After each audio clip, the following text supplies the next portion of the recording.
Em um mundo mergulhado no caos, um grupo de pessoas enfrenta desafios implacáveis. Confrontados com uma série de ataques e provações, esses indivíduos demonstram coragem e resiliência, permanecendo fiéis aos princípios e ensinamentos de sua fé. Enquanto são perseguidos por forças malignas e tentados a desistir, esses sobreviventes enfrentam dilemas morais que confrontam seus medos mais profundos. Com cada obstáculo superado, sua união se fortalece e sua confiança em Deus se aprofunda. Nesta épica batalha entre o bem e o mal, esse grupo prova que, mesmo sendo os últimos remanescentes, eles são capazes de enfrentar os desafios e permanecer firmes até o fim, pelo poder de Deus. Prepare-se para uma história de ação, suspense e elementos espirituais. Os últimos de nós.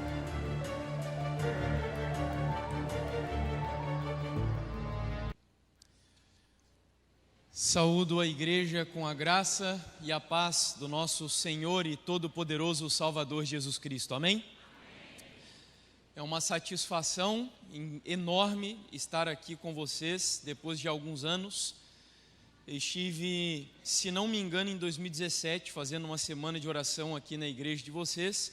E para mim é uma alegria poder voltar e compartilhar ao longo de mais uma semana as mensagens que vamos estudar aqui nessa programação que está sendo organizada pelos jovens da igreja.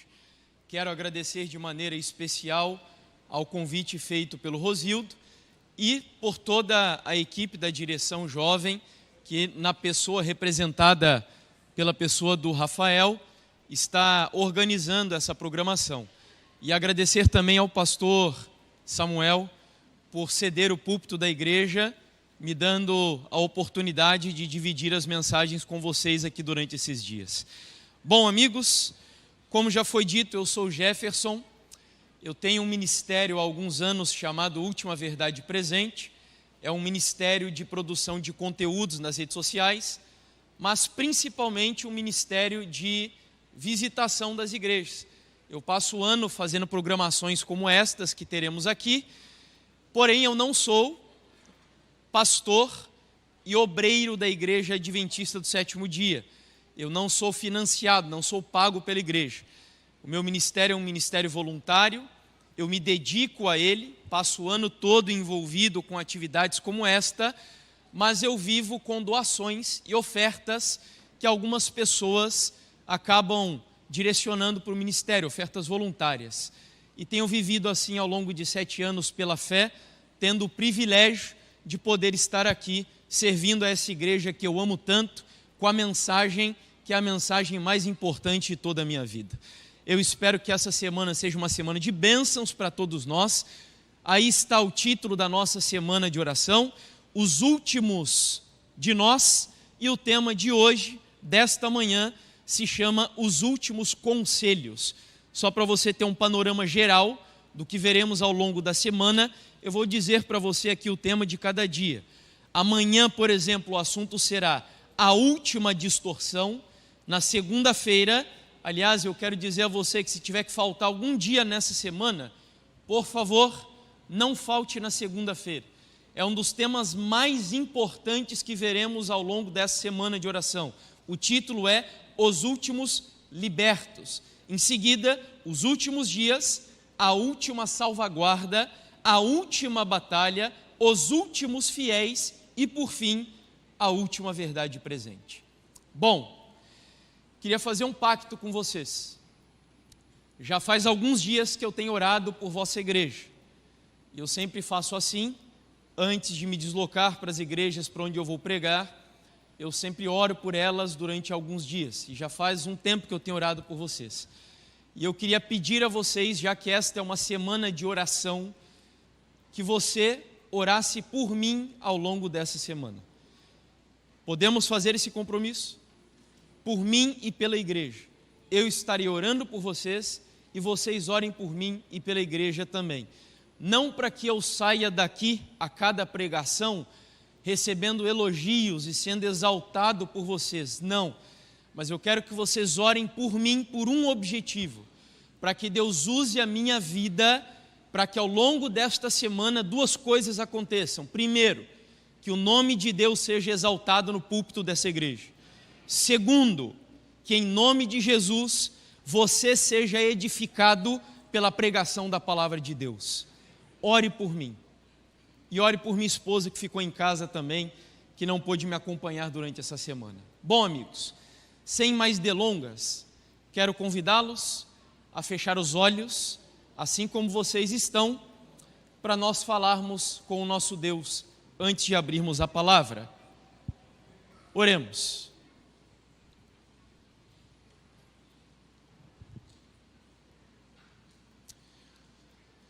Santo e eterno Deus Todo-Poderoso, louvado seja o nome do Senhor e adorado seja o Senhor na beleza da sua santidade. Obrigado pelo privilégio que o Senhor nos dá de estarmos aqui nesse lugar. Obrigado porque nós teremos aqui uma jornada ao longo dessa semana. Uma jornada de oração, uma jornada de estudo da Tua Palavra, mas acima de tudo nós queremos ter uma jornada de experiências com o Espírito Santo do Senhor. Nós veremos aqui assuntos relativos aos últimos dias da nossa trajetória nesse mundo, vivendo em uma sociedade hostil à fé cristã, hostil aos valores que o Senhor nos ensina na Tua Palavra e que demanda de nós coragem, atitude, resiliência, mas acima de tudo fé na Palavra do Senhor. Por isso eu quero pedir que todas as vezes que estivermos aqui reunidos como hoje, e a Tua Palavra for aberta no púlpito desta igreja, que em nome de Jesus a Tua Palavra vá e não volte vazia. Que os nossos corações sejam aquecidos, tocados, confortados e exortados pelo poder da pregação da Palavra de Deus. Eu peço ao Senhor que aqui atrás do púlpito desta igreja, a minha vida esteja simbolicamente escondida atrás da rocha da eternidade que é Cristo Jesus. Que Ele cresça e que eu diminua, e que a Tua igreja seja edificada e que o Teu reino avance nesta semana de oração, a fim de que os Teus propósitos se cumpram aqui nesse lugar e na vida de cada um de nós. É o nosso desejo e oração, em nome do Senhor Jesus. Amém, Deus. Abra sua Bíblia no livro de Jeremias, o capítulo 29. Nós vamos fazer a leitura dos versos 1 até o versículo 13.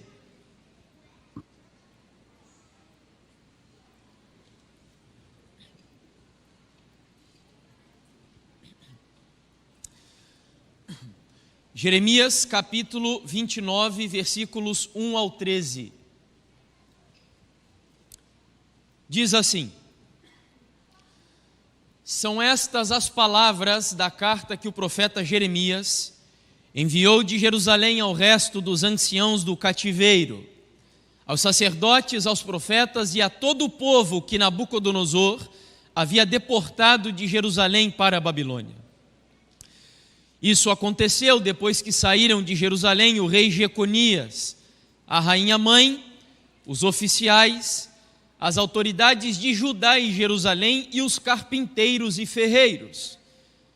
A carta foi enviada por Elasa, filho de Safã, e por Gemarias, filho de Ilquias, os quais Edequias, rei de Judá, tinha enviado à Babilônia, a Nabucodonosor, rei da Babilônia. Ela, a carta, dizia o seguinte: assim diz o Senhor dos exércitos, o Deus de Israel, a todos os exilados que eu deportei de Jerusalém para a Babilônia: construam casas e morem nelas, plantem pomares e comam o seu fruto, casem e tenham filhos e filhas, escolham esposas para os filhos de vocês e deem as suas filhas em casamento para que tenham filhos e filhas. Aumentem em número e não diminuam aí na Babilônia. Procurem a paz da cidade para onde eu os deportei e orem por ela ao Senhor, porque na sua paz vocês terão paz. Porque assim diz o Senhor dos exércitos, o Deus de Israel: não se deixem enganar pelos profetas e adivinhos que vivem no meio de vocês. Não deem ouvidos aos sonhadores que sempre sonham segundo o desejo de vocês, porque eles profetizam falsamente em meu nome. Eu não os enviei, diz o Senhor. Assim diz o Senhor: logo que se cumprirem para a Babilônia 60 anos, atentarei para vocês e cumprirei a promessa que vos fiz, trazendo-os de volta a este lugar. Eu é que sei que pensamento tenho a respeito de vocês, diz o Senhor, são pensamentos de paz e não de mal, para dar-lhes um futuro e uma esperança. Então vocês me invocarão, se aproximarão de mim em oração e eu os ouvirei. Vocês me buscarão e me acharão quando me buscarem de todo o coração.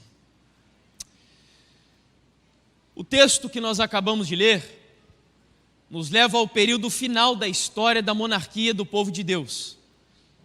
Você sabe que a monarquia, dentro da história de Israel, foi dividida em 2 períodos, onde o primeiro deles finaliza com a morte do famoso rei Salomão.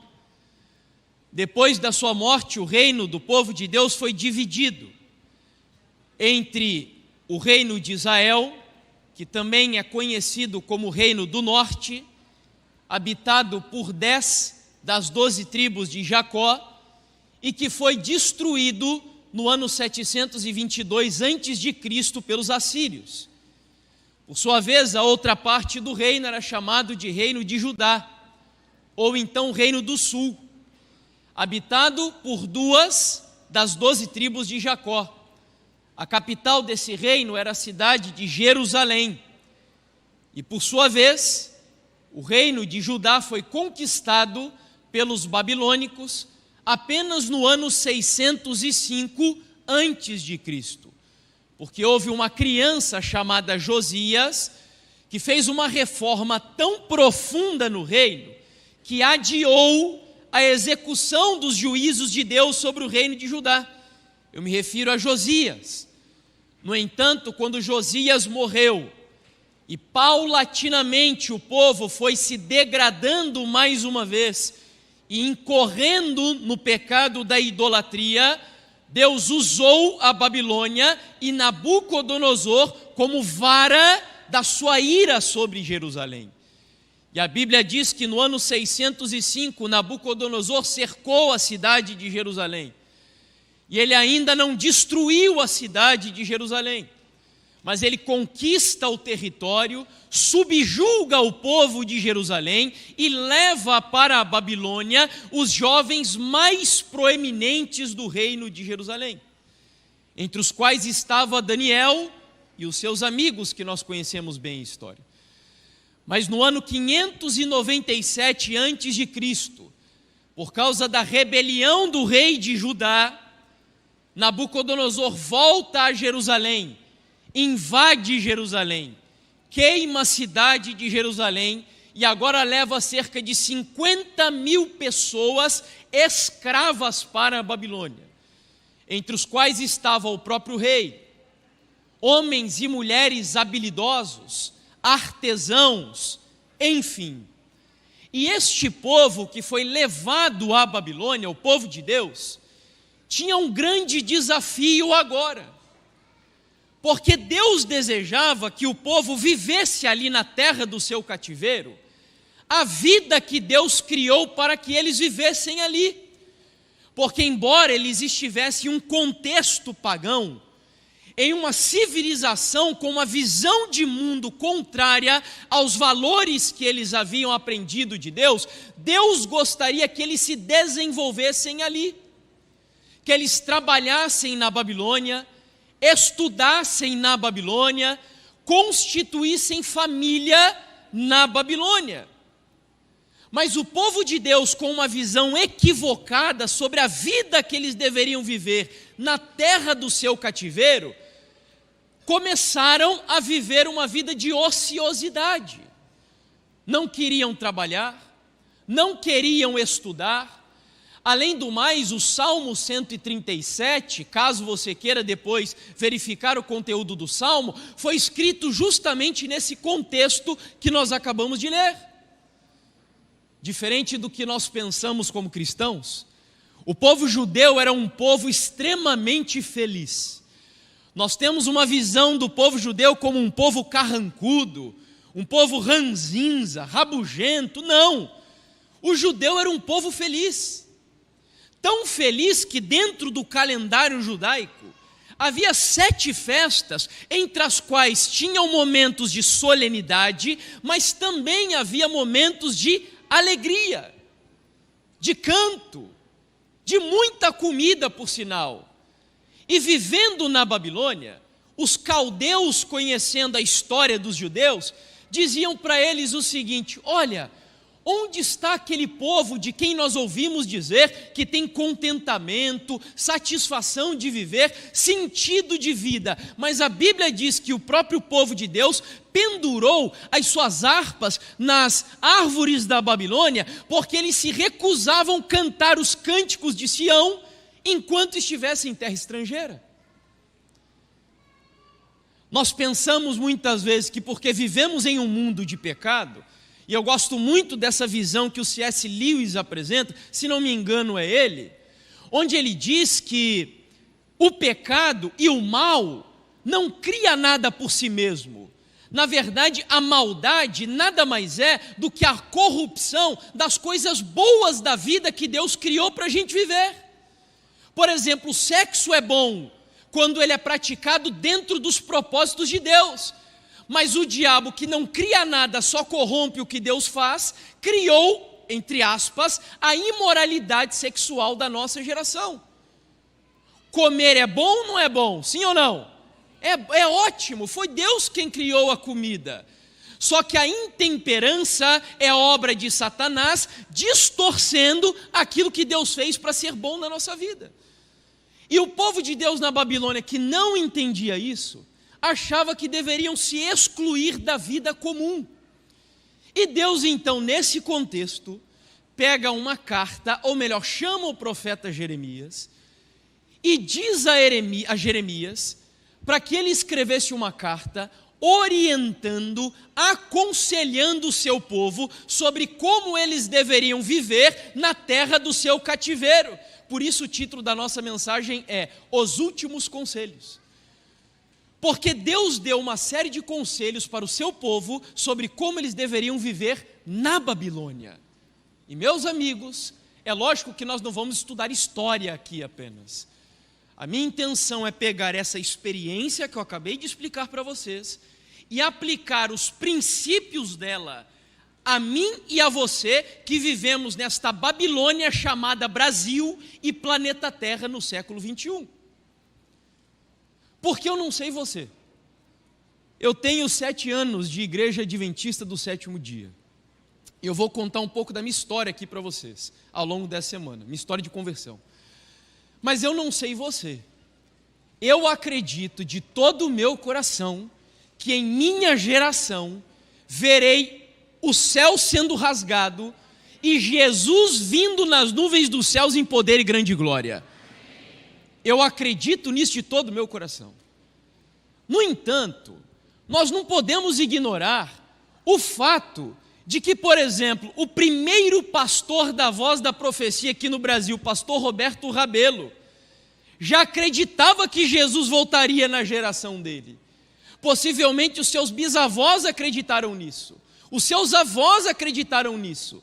E quantos pastores pregaram e creram nessa esperança e hoje estão na sepultura descansando sem verem em vida o cumprimento das suas expectativas?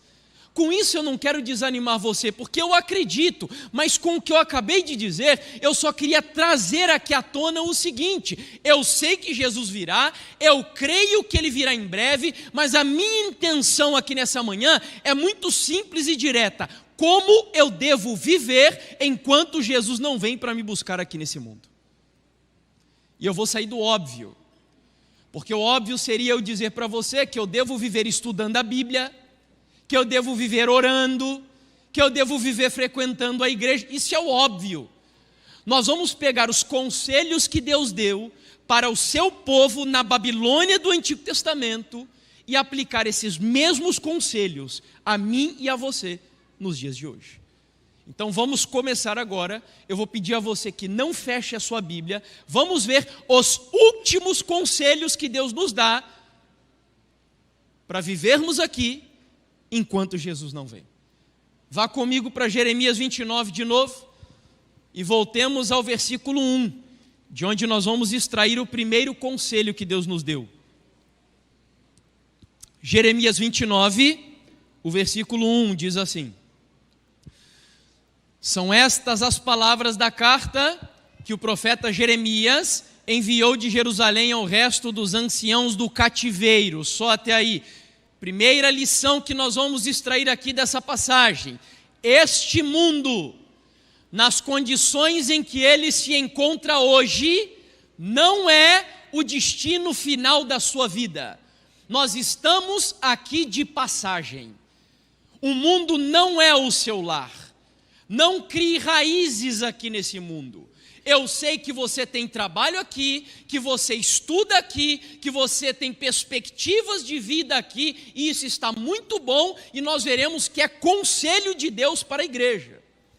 Porém, de acordo com o que nós cantamos, inclusive num hino do Inário Adventista do sétimo dia, o hino diz assim: sou peregrino e forasteiro, uma noite aqui demoro e nada mais. Nós estamos aqui de passagem. Nós somos peregrinos aqui. Somos estrangeiros aqui.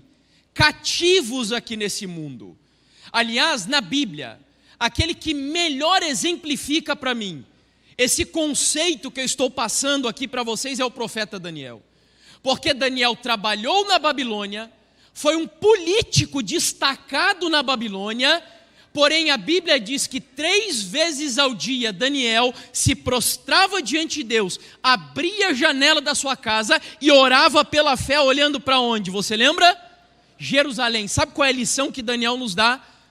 Você trabalha em Babilônia, você estuda em Babilônia, você casa em Babilônia, mas o seu coração, em nome de Jesus, precisa estar em Jerusalém. Porque preste atenção, você está no mundo, mas não é um cidadão desse mundo, porque Jesus te comprou com o próprio sangue dele, de tal maneira que a sua cidadania e o destino final da sua vida é o reino dos céus. Portanto, em primeiro lugar, nós estamos de passagem aqui, nós somos peregrinos aqui. Cuidado para não criar raízes aqui.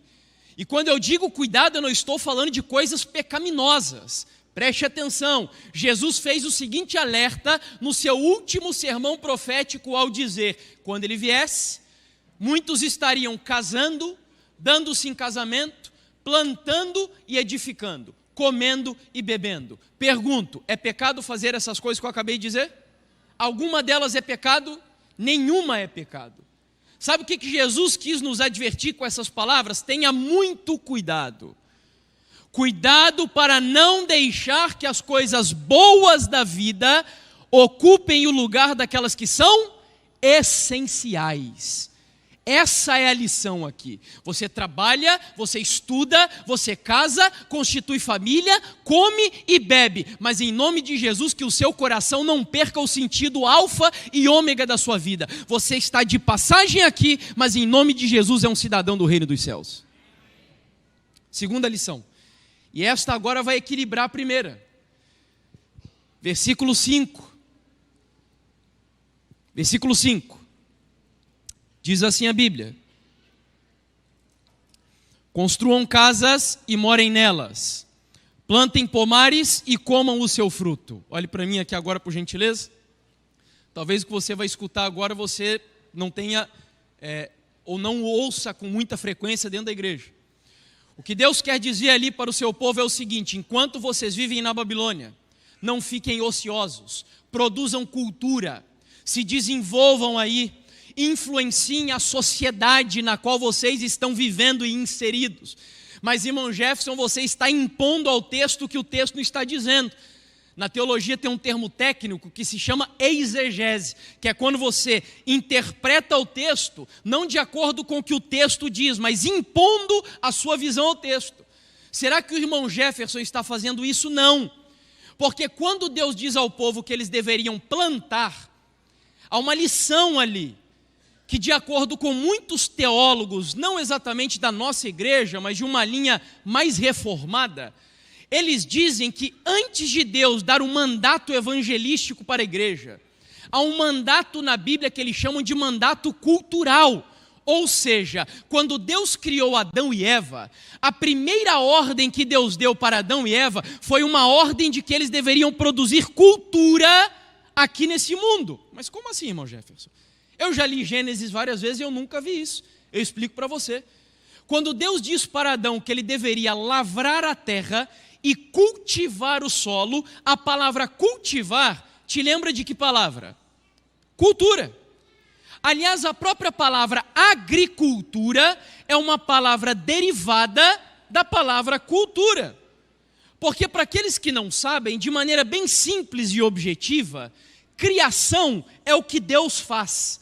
Cultura é o que nós fazemos ao modificar a criação de Deus. Ou seja, Deus nos deu a matéria-prima, nós pegamos a matéria-prima, moldamos a matéria-prima para através dela produzirmos coisas boas ou ruins para a sociedade que vivemos. Então, quando Deus diz para o povo na Babilônia que eles deveriam plantar e edificar, em outras palavras, o que ele estava dizendo é: influenciem a sociedade onde vocês estão vivendo.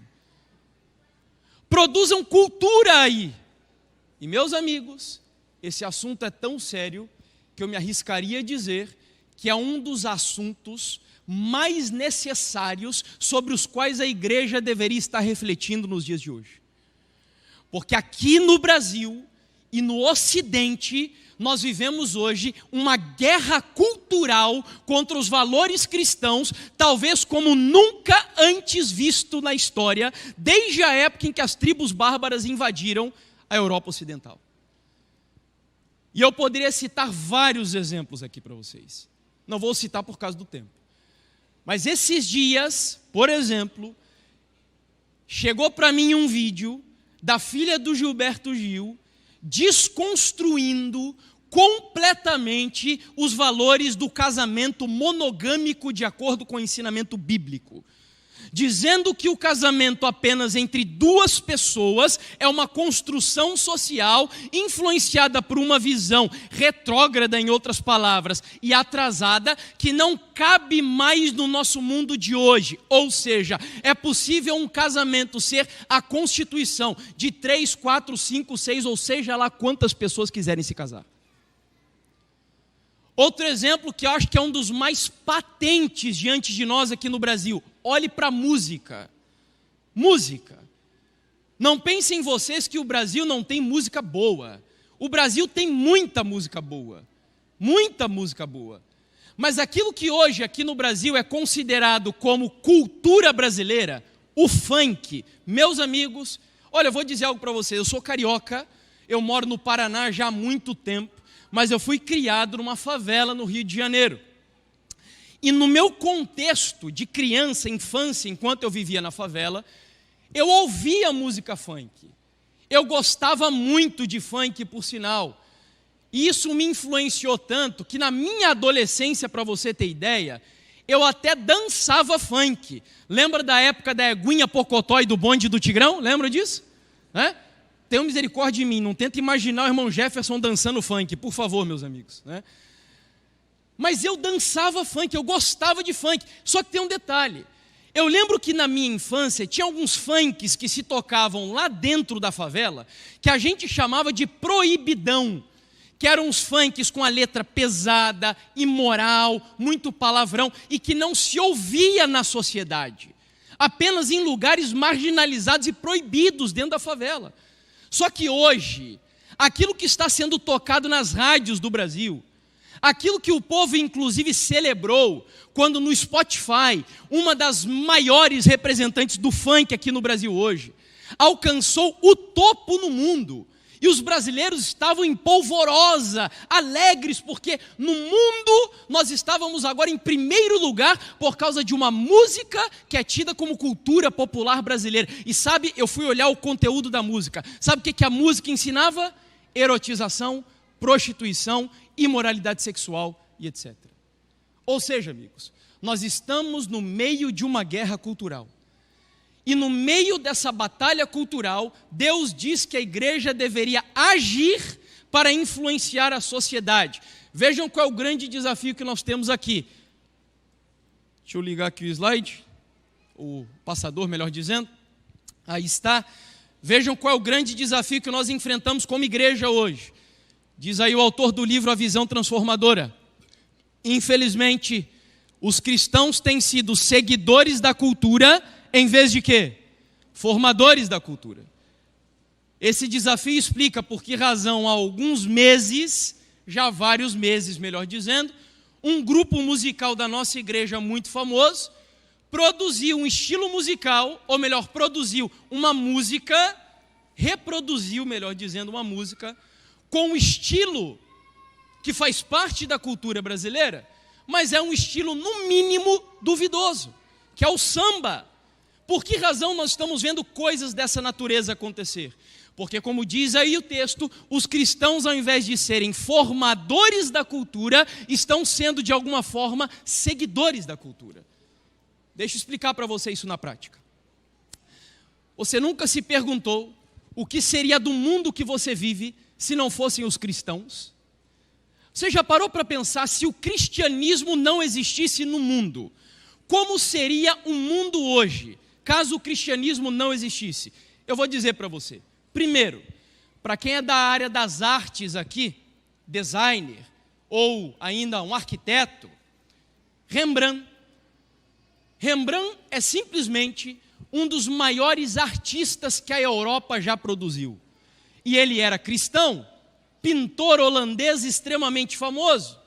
Na área também da música, nós não teríamos Bach, Beethoven, Handel e Mozart, por exemplo. Aliás, eu quero dizer algo para vocês. Quando Beethoven escreveu a sua 9ª Sinfonia, que é a mais famosa talvez, diferente do que muitas pessoas pensam, e aliás, no nosso inário adventista do 7º dia, não sei quantos têm conhecimento disso, há um hino que nós cantamos, cuja melodia foi extraída de um trecho da 9ª Sinfonia. Sabem qual é esse hino? Jubilosos. Só que quando Beethoven escreveu a 9ª Sinfonia, ele não escreveu para ser tocada dentro da igreja. Ele escreveu para ser tocada no mundo lá fora. A questão é que Beethoven tinha uma visão de mundo cristã tão influenciada pela época que ele viveu, que até a música secular que ele produzia era uma música que elevava a sociedade. E elevava tanto a ponto de ser possível tomá-la e trazê-la para dentro da igreja. Ou seja, eu estou falando aqui de cristãos que viveram em sua época e produziram cultura secular na sociedade que eles viveram. Não só cultura religiosa, mas não para por aí, amigos. O texto continua, ou melhor, o raciocínio continua. Na área da literatura, nós não teríamos Shakespeare e Dostoiévski. Na área do movimento abolicionista, eu tenho lugar de fala nesse assunto aqui. Sou negro. E hoje nós temos aí, mundo afora, um movimento que se autodenomina ou se auto-intitula defensor da causa dos negros, que é o Black Lives Matter. Porém, sabe com quem começou o grande movimento abolicionista lá na Europa? Sabe quem deu assim o pontapé inicial para as leis que foram votadas, inclusive, no parlamento inglês, leis favorecendo a libertação dos escravos? Sabe quem foi? John Wesley. John Wesley. Se não fossem os cristãos, por exemplo, na área da educação, nós não teríamos as universidades de Harvard, Yale, Princeton e Oxford. Cristãos influenciando o mundo que eles viveram. O teólogo Wayne Grudem, ao analisar a sociedade em que ele viveu, ele disse assim: a influência cristã resultou em mudanças extraordinárias, como a abolição da escravidão, a ênfase sobre a alfabetização universal e sobre o livre acesso ao ensino, leis que protegem crianças, leis que protegem trabalhadores de indústrias e leis que protegem as mulheres de abusos. Vejam, cristãos influenciando a sociedade, influenciando até as câmaras legislativas dos países que eles viveram. Mas agora vamos lá, vamos olhar para Brasília. Eu sei que quando você olha para Brasília, você tem vergonha da representatividade cristã que nós temos lá. Nós temos uma chamada bancada evangélica hoje aqui no nosso país, que infelizmente é manipulada pelos maiores falsos profetas que existem aqui no Brasil. Infelizmente. Onde muitos deles são corruptos, são ladrões, vivem uma vida de imoralidade. Aliás, nós tivemos um presidente da Câmara Legislativa que se diz cristão e há alguns anos foi condenado pela justiça por corrupção e lavagem de dinheiro. Dá vergonha, eu sei disso. Mas vejam o que diz aqui o pastor John Stott, no livro Cristão em uma Sociedade Não Cristã, recomendo especialmente para os jovens aqui da igreja. Vejam o que ele diz a respeito do que acabamos de comentar. Ele afirma: nosso hábito cristão é lamentar os padrões do mundo em deterioração, com um ar de desespero um tanto farisaico. Criticamos a sua violência, sua desonestidade, sua imoralidade, seu desrespeito à vida humana e sua ganância materialista. O mundo está indo por água abaixo, dizemos balançando a cabeça. Mas a culpa é de quem? Essa é a pergunta central. Quem é o culpado? A pergunta que nós precisamos fazer é: onde está a igreja? Porque o sal e a luz de Jesus Cristo não está permeando e mudando a sociedade? Vejam só que interessante. Numa época onde não existia geladeira e nem freezer para preservar a carne, na época de Jesus, o que eles usavam para adiar o processo de putrefação de uma carne, por exemplo? Sal. Sabe qual é a lição que a Bíblia nos dá com isso? Mulheres, Deus não criou vocês para viverem como freiras, afastadas da sociedade. Homens, Deus não criou vocês para viverem como monges, excluídos em mosteiros. Eu sei que nós temos uma mensagem que nos orienta a vida no campo e é muito bom. Eu moro no campo já há mais de 10 anos. Porém, viver no campo não significa exclusão social. Deus criou a igreja para, assim como o sal, penetrar nas entranhas da sociedade e, em nome de Jesus, através de uma vida santa, piedosa, honesta, íntegra e justa, impedir o avanço da corrupção onde você vive pelo poder do Espírito Santo. Sal. Deus nos criou para sermos sal no mundo que vivemos. Certa vez chegaram para Martinho Lutero e fizeram a seguinte pergunta para ele: Lutero, o que eu devo fazer para ser um bom cristão? E Lutero descobriu duas coisas desse rapaz que fez a pergunta. Primeiro, que ele era um sapateiro. Segundo, que ele era um recém-converso ao Evangelho. E Lutero respondeu o seguinte para ele: faça um bom sapato e venda por um preço justo. Vocês entenderam? Deus não chamou o mundo inteiro para fazer aquilo que o pastor Samuel fez. Deus não chamou vocês aqui, todos dessa igreja, para fazer aquilo que o irmão Jefferson faz. Aliás, na igreja nós temos o hábito de dizer que quem trabalha como eu, quem trabalha como o pastor Samuel, está trabalhando para Deus em tempo o quê? Integral, não é assim que fala? Mas quem diz que o Rosildo, por exemplo, sendo oficial da justiça, ele não pode ser um missionário dentro do trabalho e da vocação para a qual Deus o chamou para exercer na sua vida? Aqui dentro tem pessoas que são chamados para ser psicólogos, professores, dentistas, engenheiros, pedreiros, lixeiros, costureiras. A lição que Lutero nos dá ali é a seguinte: faça da sua vocação a missão da sua vida, em nome do Senhor Jesus. Use a sua pá de pedreiro, a sua máquina de costureira, o seu bisturi, use isso para a honra e glória de Deus e abençoar a sociedade que você vive. Produza coisas boas da sociedade usando a vocação que Deus deu para a sua vida. Tem pessoas que Deus chamou para ser pastor, mas tem pessoas que Deus chamou para exercerem outras atividades profissionais, mas que são tão honrosas e podem ser exercidas para a glória de Deus como qualquer outra atividade missionária ou pastoral ao redor do mundo. Para a gente finalizar essa parte, eu já me demorei muito nela. Vejam só o que Ellen White recomenda para os jovens da nossa igreja. Jovens, presta atenção aqui. Querida juventude, qual é o alvo e o propósito da vossa vida? Tendes a ambição de educar-vos para poderdes ter um nome e uma posição no mundo? Tendes pensamentos que não ousais exprimir, de poderdes um dia alcançar as alturas da grandeza intelectual? Eu vejo hoje muitos jovens da nossa igreja, inclusive sendo seduzidos por alguns filósofos famosos aí do Brasil, porque falam bem. Alguns deles, inclusive, têm boa filosofia. Vejo muitos jovens que se encantam com a fala do Mário Sérgio Cortella, Clóvis de Barros, Leandro Carnal, Luiz Felipe Pondé, Olavo de Carvalho.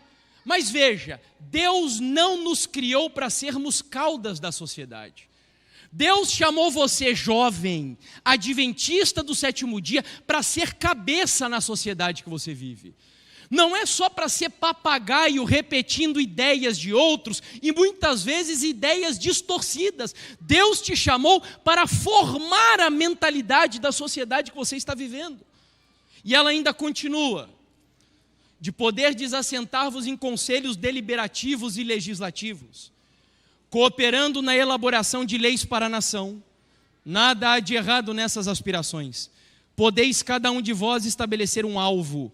Não vos deveis contentar com realizações mesquinhas. Aspirai à altura e não vos poupeis trabalhos para alcançá-la. Que em nome de Jesus, daqui de dentro dessa igreja, Deus levante jovens, homens e mulheres que trabalhem para a glória de Deus, para abençoar a sociedade da que você vive e, em nome de Jesus, fazer da vocação da sua vida a missão da sua vida. Produza cultura no meio onde você está vivendo. Terceiro conselho, vamos lá. Vamos ao versículo 6. Esse daqui eu precisava de muito tempo, mas eu não vou ter. Versículo 6. Casem e tenham filhos e filhas. Escolham esposas para os filhos de vocês e deem as suas filhas em casamento para que tenham filhos e filhas. Aumentem em número e não diminuam aí na Babilônia. Meus amigos, o que Deus está dizendo aqui para a igreja agora é o seguinte: fortaleça o núcleo familiar, porque você está vivendo em uma sociedade cujo objetivo dela é destruir a sua família. E tolo ou ingênuo é aquele que pensa que a chamada teoria de gênero está longe da realidade da igreja. Muitos pensam que a teoria de gênero é só aquela visão que dá a possibilidade da pessoa que não se identifica com o seu sexo biológico exercer a identidade sexual que melhor lhe corresponde. Errado. A teoria de gênero, ela vai no cerne da questão. E sabe qual que é o cerne da questão? É desconstruir a figura da mulher e a figura do homem dentro do lar e dentro da igreja. Você está vivendo em uma sociedade onde as mulheres estão sendo cada vez mais masculinizadas e os homens estão se tornando cada vez mais femininos. E nesse contexto Deus diz: fortaleça, casem, escolham bem as esposas, escolham bem os seus maridos, fortaleça o núcleo da família. Eu me refiro principalmente aqui hoje, de maneira bem rápida, porque não vai dar tempo da gente explorar isso, aos homens da igreja. Porque o maior problema hoje na igreja cristã brasileira e no Brasil é falta de virilidade nos homens cristãos de maneira especial. Homens machos. E quando eu falo macho, eu não digo machista, não tem nada a ver. Porque o machismo é algo desaprovado por Deus nas Sagradas Escrituras. Sabe o que é o homem macho que a Bíblia diz? O homem cabeça do lar que a Bíblia fala, sabe qual que é? É aquele que, de acordo com as Escrituras, maridos, amai vossas mulheres, assim como Cristo amou a sua igreja e fez o que por ela? Se entregou. O macho, o cabeça, homem do lar, de acordo com a Bíblia, é o homem que dá a vida por sua família. Deus nos criou homens para o sacrifício. Vejam, por exemplo bem básico e atual. O movimento feminista mais radical que existe hoje no mundo, o Fêmen, sabe de onde ele é? Da Ucrânia. Sabe aquele movimento que as mulheres saíam na rua com os seios de fora? É este, ucraniano. Pergunto, quantas feministas do Fêmen estão lutando na guerra da Ucrânia agora? Nenhuma.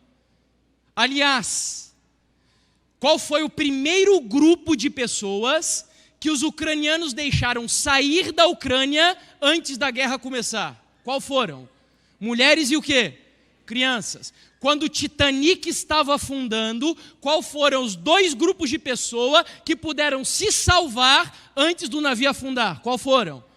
Porque homens, Deus criou vocês e a mim para o sacrifício. Dar vida por nossas esposas. Dar a vida pela sociedade. Proteção. Uma sociedade cujos homens não são viris, é uma sociedade vulnerável. E é por isso que há um trabalho hoje articulado para desconstruir a masculinidade. Aliás, em São Paulo, eu vi isso no site da UOL, não faz muito tempo, estavam dando um curso lá para ensinar os homens a serem menos macho. Se vocês quiserem, pode ir lá, tá bom? Quem quiser aqui aprender, acho que o curso ainda tem vaga. Tem macho aqui dentro dessa igreja? Tem ou não tem? Ixi, ó, saiu meio assim esse negócio, hein? Mais ou menos isso daí. Vou dar mais uma chance. Tem macho aqui na igreja, homens? Digam amém aí. Amém. Agora saiu bonito o negócio. Virilidade.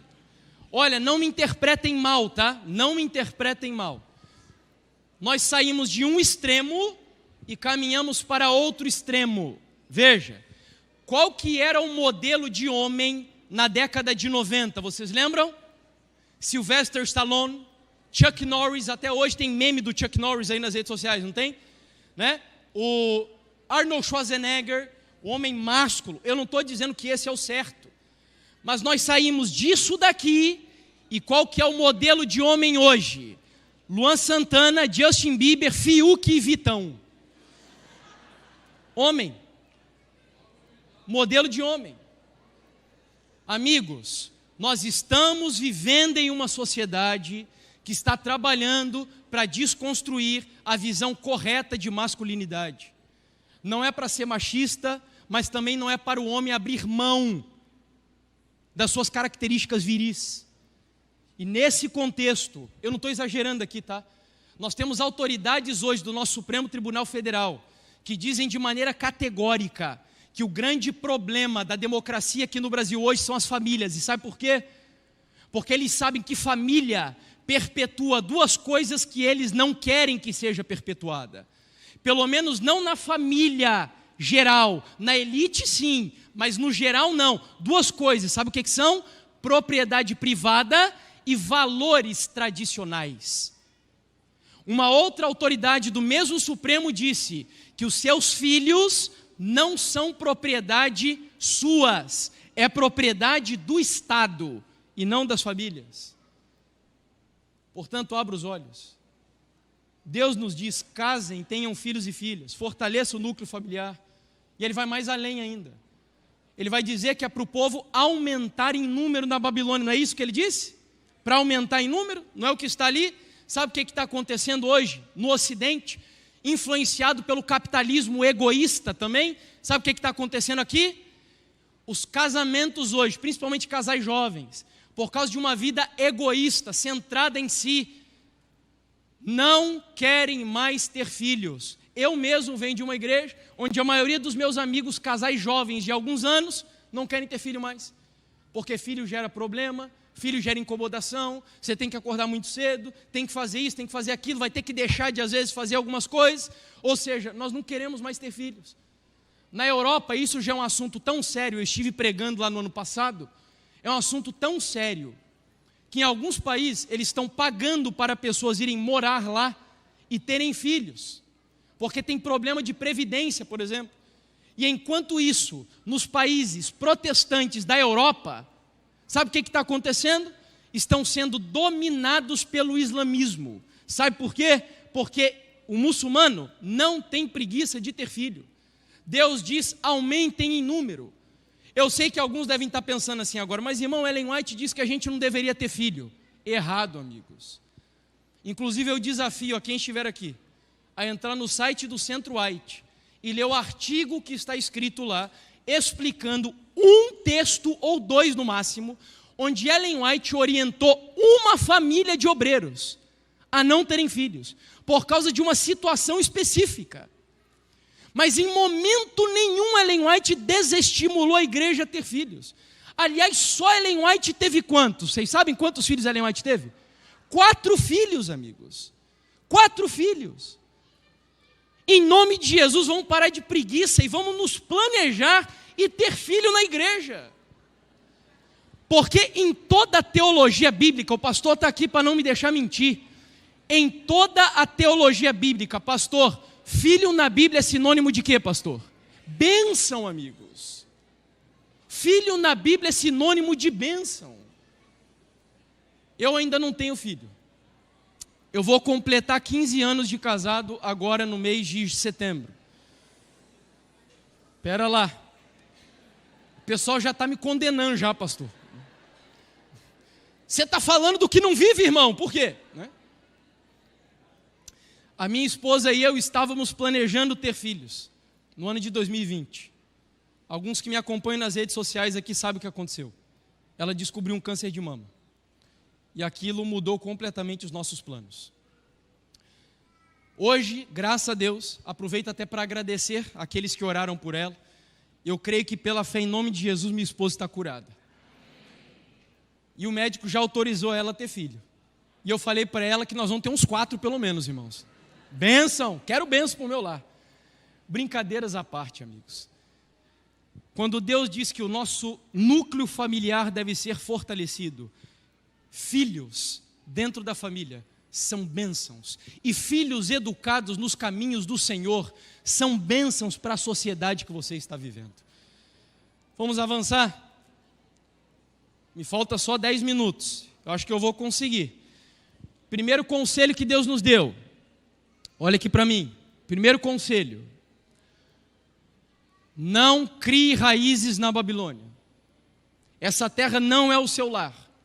Segundo, para equilibrar o primeiro, produza cultura na sociedade que você está vivendo. Terceiro conselho, fortaleça a sua família.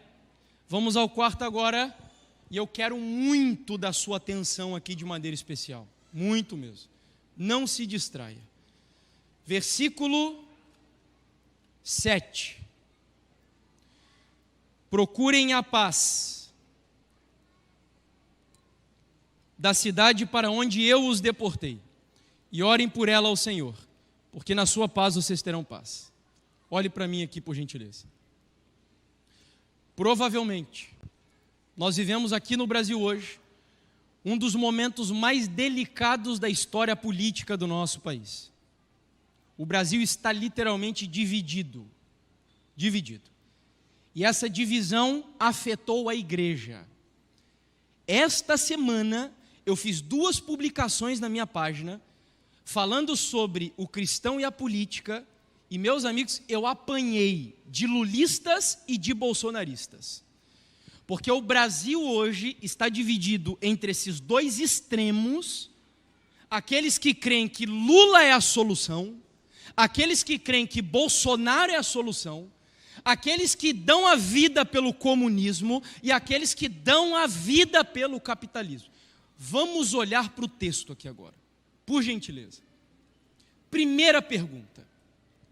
A Babilônia era uma democracia, sim ou não? O povo podia escolher os líderes da Babilônia. O rei mandava e quem não obedecia, acontecia o quê? O que Deus mandou o povo fazer na Babilônia? Eu quero que vocês façam revolução aí na Babilônia. Foi isso que Deus disse? Eu quero que vocês vão lá para frente do quartel e fiquem clamando lá pro líder cair. Foi isso que Deus mandou fazer? O que Deus mandou o povo fazer? O que diz o texto? Orar. E agora eu sei que vai doer, tá? Mas deixa eu perguntar algo para você. Você que não gosta do Lula, já orou por ele? Você que odeia o Bolsonaro, já orou pelo Bolsonaro? Amigos, quando o Lula foi eleito, eu fiz uma postagem nas redes sociais, falando sobre qual é o ponto de vista bíblico no nosso relacionamento com as autoridades. E a Bíblia diz que nós devemos fazer o que com a autoridade constituída? O que nós devemos fazer? Orar e respeitar, até o ponto onde ela não afeta a minha fé, certo? Aí eu fiz uma postagem dizendo isso. Ore por ele. Só para você entender, eu sou um cristão que tenho posicionamentos mais alinhados ao conservadorismo. Eu não sou a favor das pautas de gênero, aborto indiscriminado, liberação de drogas, mas eu disse isso para a pessoa que me escreveu, afirmando o seguinte: irmão, eu nunca vou orar pelo Lula. E eu disse para ela assim, ó, amigo, você pode ser contra a ideologia de gênero, você pode ser contra o aborto, contra a liberação de drogas, mas se você não é capaz de orar por aqueles que você julga ser os seus inimigos, você não está vivendo o verdadeiro evangelho. Não vale nada o seu cristianismo. Ore por eles. Seja o melhor cidadão possível no mundo que você está vivendo. Mas aí vem a segunda pergunta, que alguns chegam para mim e dizem assim: mas Jefferson, você acha que foi da vontade de Deus que o Lula fosse eleito? Amigos, eu não entro nesses méritos. Conhecer a vontade de Deus é uma das coisas mais complexas que existem, porque muitas vezes a vontade de Deus não é a sua vontade, não é a minha vontade. Então não entro nesses méritos. Agora você vai me ajudar aqui. Quem levou o povo escravo para a Babilônia? Quem levou o povo escravo para a Babilônia? Me ajude aí. Foi Deus? Foi quem? Nabucodonosor. Foi Deus ou foi Nabucodonosor? A igreja está dividida, não vim aqui para dividir a igreja, irmãos, misericórdia. Deixa eu explicar para você. No versículo 1 diz que foi Nabucodonosor. No versículo que nós acabamos de ler diz que foi Deus. Foram os dois. Deixa eu te explicar onde a Bíblia quer chegar. A lição que o texto nos dá aqui é a seguinte: o homem faz a história, mas sou eu, o Todo-Poderoso, que estou no controle da história desse mundo. Sou eu que coloco reis e sou eu que tiro reis. Nós fomos lá, nós votamos e por alguma razão o Lula foi eleito. Era da vontade de Deus? Não sei. A única coisa que eu tenho certeza é que nada acontece nesse mundo se não estiver debaixo da permissão do Deus Todo-Poderoso. É Ele quem está no controle desse país. Portanto, igreja, se aquiete. Se acalme, igreja. Pare com essa briga política no nosso meio.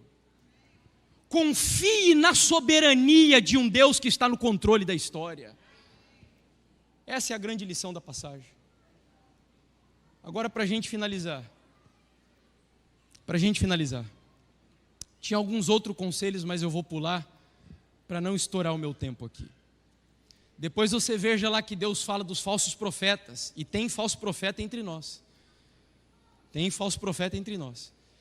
E nós vamos dedicar um dia inteiro dessa semana de oração só para falar e adverti-los quanto aos perigos dos falsos profetas que estão entre nós. E eu quero desafiar você a não faltar. Mas eu preciso encerrar. E nós vamos aos últimos versículos da passagem. Versículo 11 até o versículo 13. Então vamos lá. Versículo 11 até o 13. Você já leu esse texto várias vezes. Eu é que sei que pensamentos têm a respeito de vocês, diz o Senhor. São pensamentos de paz e não de mal, para dar-lhes um futuro e uma esperança. Então vocês me invocarão, se aproximarão de mim em oração e eu os ouvirei. Vocês me buscarão e me acharão quando me buscarem de todo o coração. Posso ouvir um amém da igreja? Amém. Amigos, preste atenção aqui. O que Deus quer dizer ali para a igreja é o seguinte: olha, enquanto vocês vivem na Babilônia, vocês são cativos aí, essa terra não é o seu lar. Segundo lugar, produzam cultura aí. Terceiro lugar, fortaleçam a família aí na Babilônia. Quarto lugar, sejam bons cidadãos aí na Babilônia. Mas em quinto lugar, o que Deus está dizendo é, acima de tudo isso, me busque de todo o seu coração. Mas para mim isso é muito abstrato. Eu gosto de ser prático. O que significa buscar a Deus de todo o coração? A resposta está no versículo 11. Eu é que sei que pensamentos têm a respeito de vocês. Agora preste atenção. Falar sobre isso é lindo. Eu preguei muitas vezes sobre soberania de Deus. E você dizer para uma pessoa que tem saúde que Deus é soberano e que os pensamentos dele são os pensamentos melhores, a pessoa vai olhar para você e vai dizer amém, irmão. Eu tenho uma boa família. Eu tenho um bom pai. Eu tenho uma boa mãe. Um bom esposo. Eu tenho um bom emprego, irmão. Deus sabe os pensamentos que Ele tem a meu respeito. Mas, amigos, esse não é o contexto. O contexto, quando Deus disse isso, o povo de Deus estava escravo na Babilônia. O templo de Deus em Jerusalém foi destruído. Eu quase vejo o diabo na cabeça daquele povo dizendo assim: cai fora. Esse Deus de vocês é um fracassado. Vocês vão continuar confiando nesse Deus. Esse Deus que hoje está aqui, os utensílios que vocês usavam para adorar Ele, estão aqui no templo do nosso Deus. Esse Deus de vocês é um derrotado. Vocês vão continuar servindo a Ele. Abandone esse Deus. Olha a cidade de vocês. Olha os muros da cidade de vocês. Vale a pena servir esse Deus? E Deus escreve uma carta para o seu povo dizendo: eu é que sei que pensamentos têm a respeito de vocês. Chega para minha esposa e diz para ela: Deus é que sabe os pensamentos que tem a seu respeito. Quando a minha esposa, com 30 anos, teve que perder os seus 2 seios por causa de um câncer de mama e nunca vai poder amamentar na sua vida. E Deus chega para ela e diz assim: eu é que sei que pensamentos têm a respeito de você. É difícil, amigos. Mas isso significa soberania. Certa vez eu ouvi um pastor dizendo que soberania é o seguinte: é você saber quem Deus é, mas não necessariamente conhecer tudo o que Ele faz. Você entendeu? Soberania. Você sabe quem Deus é, mas não necessariamente conhece tudo o que Ele faz. Isso é confiar num Deus soberano. E eu quero terminar essa mensagem contando brevemente uma história para vocês. Quem está pregando aqui para vocês hoje, e pregará ao longo dessa semana de oração, é alguém que durante 10 anos foi um inimigo da igreja adventista do sétimo dia. Eu odiava essa igreja. Eu me envolvi com um grupo de dissidentes da igreja adventista que não acreditavam na doutrina da Trindade, por influência da família da minha esposa. Na época eu era católico, conheci a Bruna, ela tinha 14 anos e eu tinha 15 anos. E então a mãe dela tinha acabado de ser excluída da igreja adventista. E eu conheci a família dela nessa época. Me envolvi com eles, eu saí do catolicismo, comecei a estudar a Bíblia com o meu sogro, deixei o catolicismo e me envolvi com esse movimento. Dizia que o Espírito Santo não é Deus, que Jesus não é Deus, que a igreja adventista é a Babilônia, e que as pessoas deveriam sair dessa igreja, que Deus tinha abandonado essa igreja. 10 anos da minha vida assim. Eu virei meio que um pastor desse movimento. Eu tinha a minha igreja lá em Curitiba, que eu cuidava. Até que no ano de 2013, a minha esposa estava arrumando algumas coisas no quarto, e eu fiz uma proposta para ela. Eu disse: amor, vamos para uma escola missionária? Fica lá no deserto do México, literalmente, na divisa com os Estados Unidos. E eu fiz a proposta para ela: vamos para lá. eu achava que ela não ia aceitar em absoluto, que é literalmente no meio do deserto. Mas como a minha esposa tinha uma vontade de viajar, conhecer outros lugares e tal, ela aceitou. E a liderança do nosso ministério investiu nessa nossa viagem. Nós viajamos, isso foi em outubro de 2013. Fomos para lá. Nós chegamos lá no aeroporto de Tijuana, e tivemos o nosso primeiro choque. Os diretores da escola vieram nos buscar no aeroporto, com um carro, era tipo um camburão, nos colocaram ali dentro em condições que aqui no Brasil jamais seriam aceitáveis. Nós entramos ali e eles começaram a nos preparar, meio que psicologicamente, para o que a gente ia enfrentar ali no deserto. Nós chegamos lá, já era noite. Tenta você imaginar um lugar completamente inóspito, afastado de tudo. Você mal enxergava poucos metros diante dos seus olhos, irmãos, uma escuridão terrível. O máximo que dava para ouvir era o uivo de alguns coiotes ao fundo. Minha esposa queria tomar um banho. No lugar onde a gente ficaria hospedado, não tinha nem chuveiro para a gente tomar banho. Levaram-na para um local, ela se banhou e voltou, e nos levaram para o trailer. Era tipo um motorhome, onde nós ficaríamos hospedados no meio do deserto. Quando abriram a porta daquele trailer e a minha esposa entrou ali, você não tem ideia do que aconteceu. Sabe o que aconteceu naquele dia? Meu horário já estourou. Para você saber, você vai ter que voltar amanhã na continuação, tá bom? Hoje à tarde a gente vai ter, verdade, a programação aqui do JA, né? Que horas que vai ser mesmo? Às 17 horas. 17 horas. Eu quero convidar você então para vir até aqui. Amigos, em nome de Jesus, não perca essa semana de oração, porque eu creio que vai ser uma bênção para a nossa vida. E convide pessoas para estarem aqui. Por hoje, quero convidar o nosso amigo para louvar o nome do Senhor. E eu quero desafiar a todos vocês. Não se distraia aqui agora, por gentileza. Olha para mim aqui. Enquanto o Gabriel vai louvar o nome de Deus, e se você entendeu a mensagem dessa manhã, e você deseja, enquanto Jesus não vem, consagrar a sua vida a Ele, o seu trabalho a Ele, os seus estudos a Ele, a sua família a Ele, a sua visão política a Ele, e acima de tudo, o seu coração a Deus, confiando nele, independente de qualquer coisa, e ainda que o céu caia sobre a sua cabeça, se é o seu desejo, enquanto Gabriel louva o Senhor, fique em pé e diga a Ele: Deus, eu quero, nessa Babilônia, viver para a glória do Senhor e para abençoar as pessoas ao meu redor.